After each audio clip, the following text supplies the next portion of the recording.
te bon sabina velin chonga ni pha nunga ho phan hung ki pin zana chun ki tiling ka omole atam so thengoi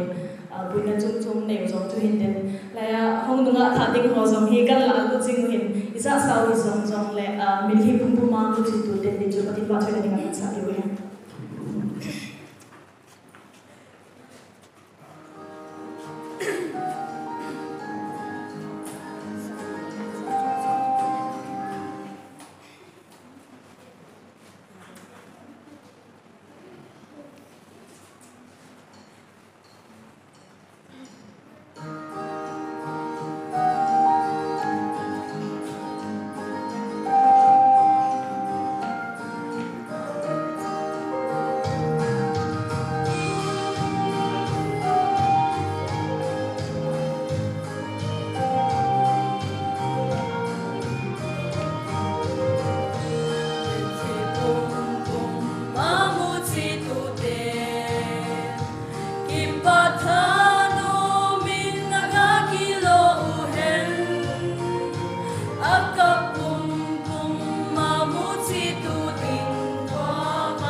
say to be mang chah un hoi min phai lo pa pathin thong ban halang to say no zong hoi that na topic hin set a say ibon cha ke ba phan chung pi deu ka ta sana thagao mang te ding chu vetia mon ti kan sa de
sai này sa na go sa ni tin ho ki ka in sum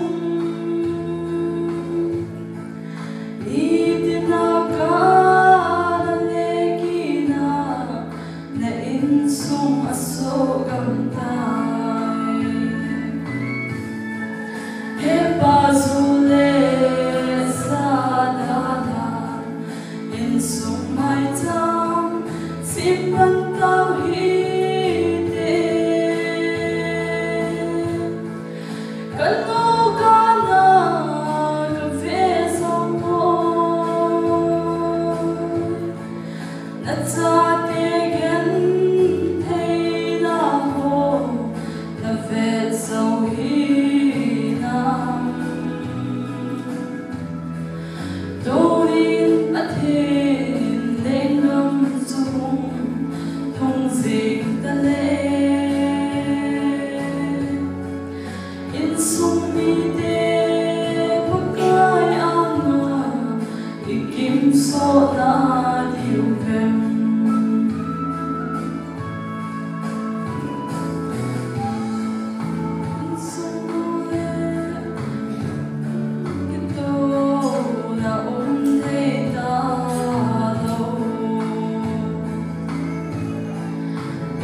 Tuibung SDA Adventist Church,